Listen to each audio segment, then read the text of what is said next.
Come on, baby, don't you wanna go? Come on, baby, don't you wanna go back to that lemon light city, sweet Hope, Chicago.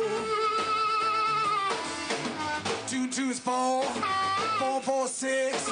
Come on, baby, now get your business fixed. Come on, honey, don't you?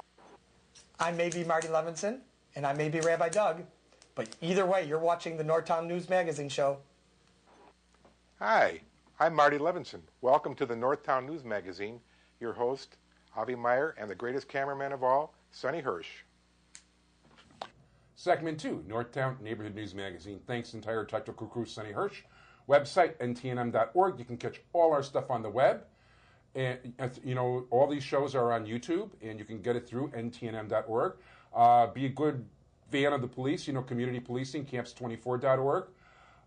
You know, participate, you know, in your CAPS programs, and you'll make your neighborhood a safer place to live. It is my pleasure now to introduce you to the chairman and the vice chairman of the West Rogers Park Community Organization, Zach Schiffman, who's been on before, and Sharda Thapa. That's right.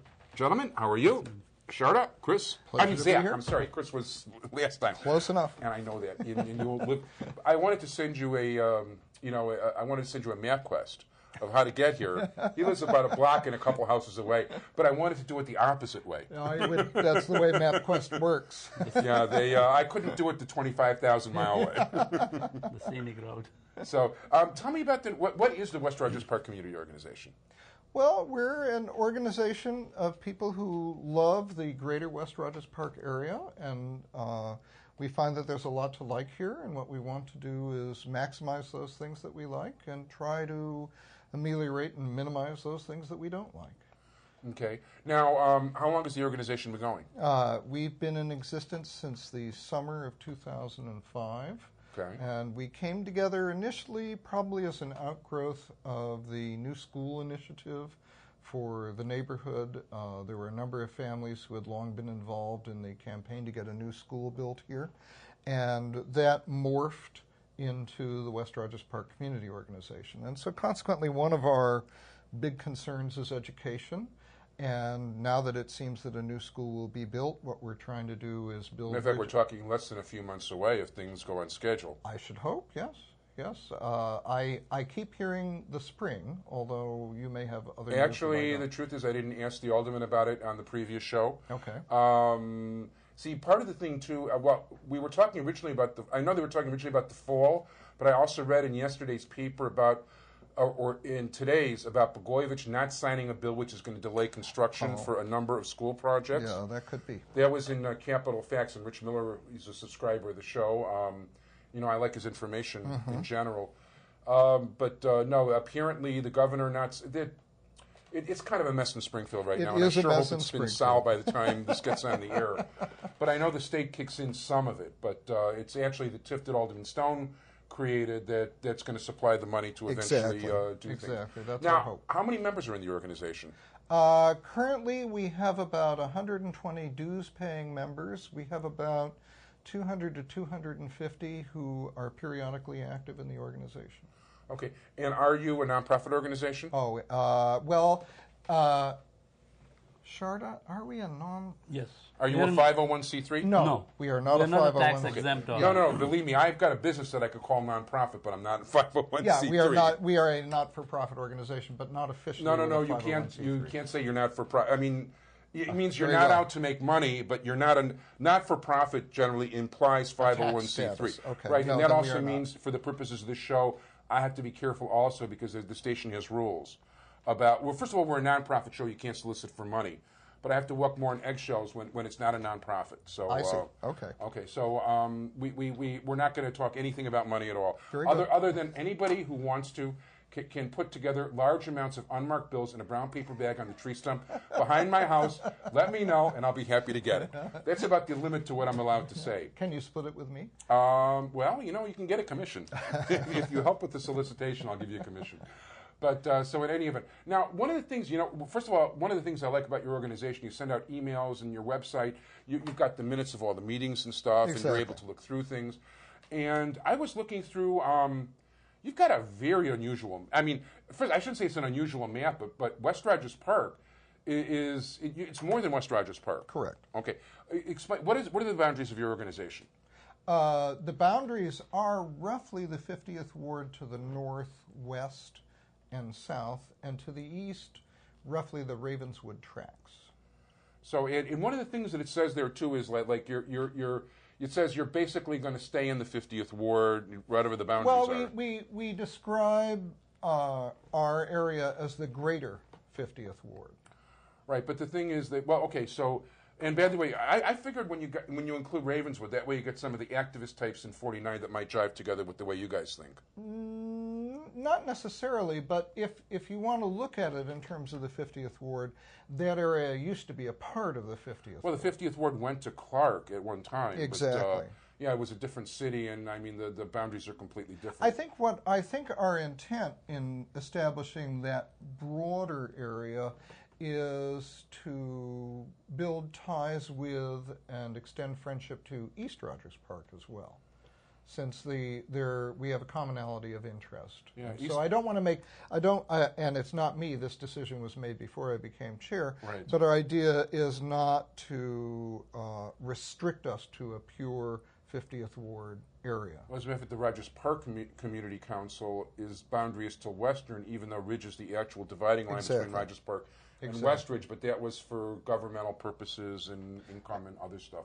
Okay, so in this regard, by the way, there was a great deal of debate as to whether we were going to call ourselves a West Ridge organization or a West Rogers Park organization. Okay, now that's an interesting thing, because this show is still called Northtown, because the old Northtown Community Council, which was the umbrella group for the community, your group is not an umbrella group. Your group is an organization unto itself. We are an organization unto itself. So it was the Northtown Community Council. We call it the Northtown News Magazine, and it just doesn't pay to change the name after 16 years. After a while, no. No. But we felt that West Rogers Park was a broader name than Well, West people Ridge. know what it is. I know people say to me, oh, Northtown. Where's Northtown? Is that near Uptown? Is that near Bucktown? You're right. So people don't know that name. And in Westridge, even though it's the real name, people don't know that either. Exactly.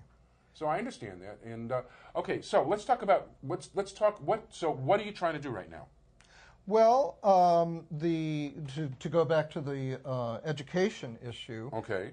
We basically, when we established ourselves around 2 and now 3 standing committees, and the first and most important committee was the Education Committee, that is now actually actively pursuing efforts to bring the principals of public and private schools together in the area so that they can cooperate and ideally, if it's at all possible, share resources, if not information. Okay.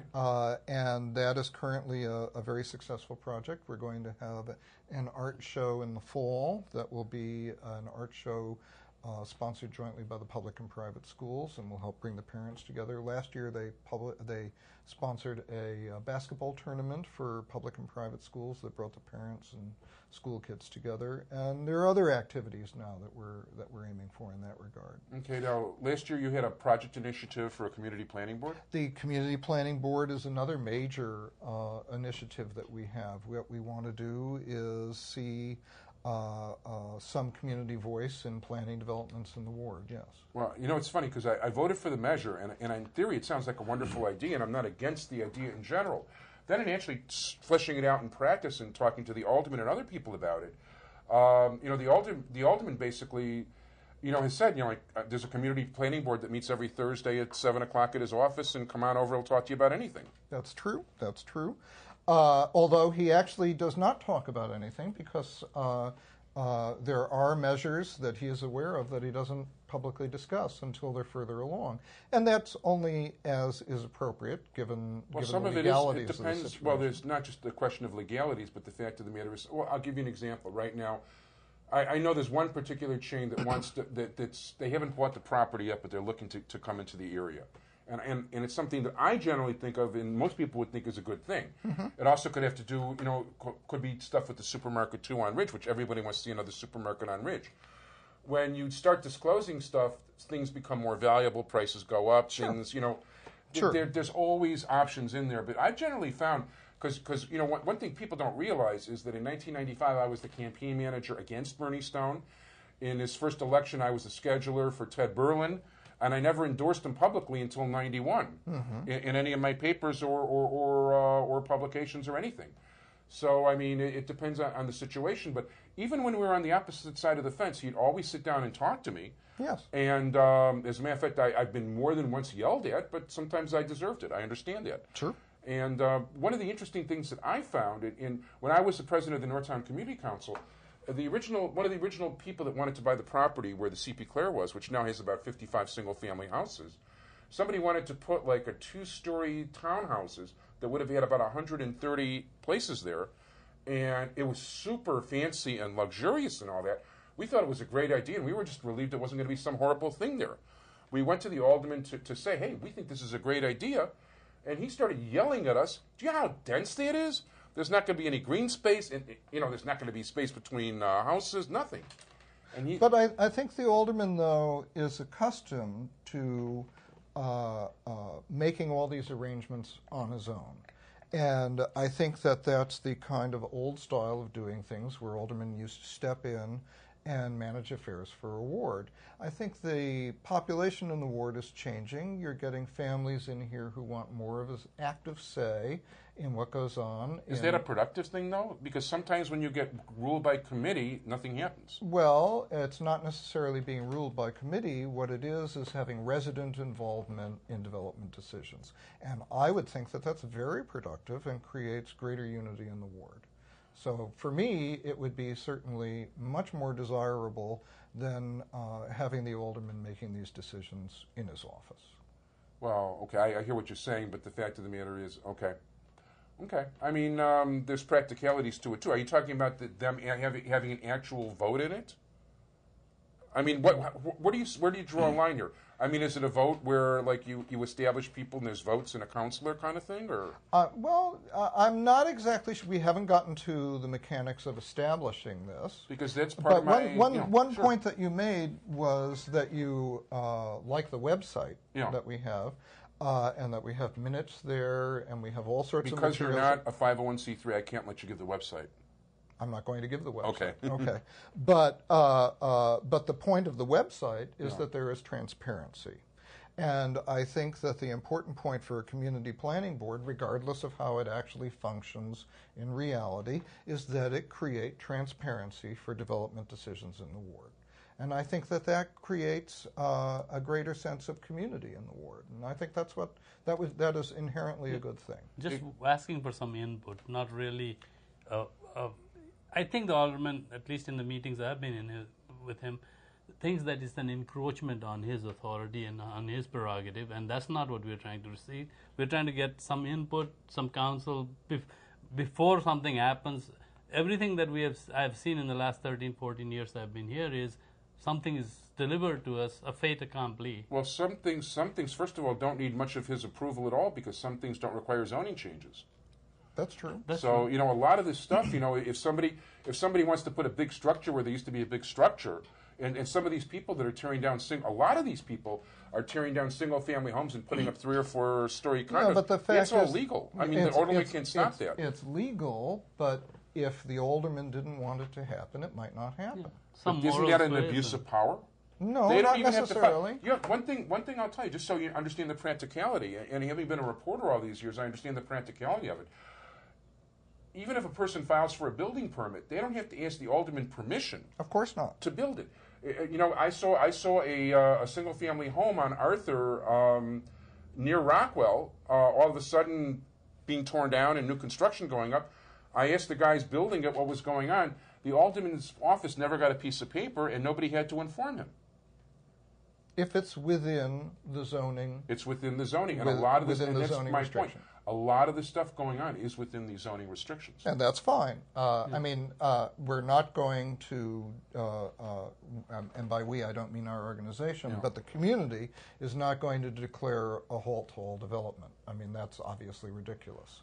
But what we would like to see is some rational planning. And as a matter of fact, we've had active here. By the way, you have to be lucky, too, and get somebody who wants to develop. Part of the problem is, too, and I don't want to take too long here because I'm going to wind up cutting too much out of Alderman Moore. But, I'm filming this before Alderman Moore, just so people know, is that you don't always have, like, for instance, Alderman Stone didn't like the idea initially of these people putting up 4- or 5-story buildings on commercial streets.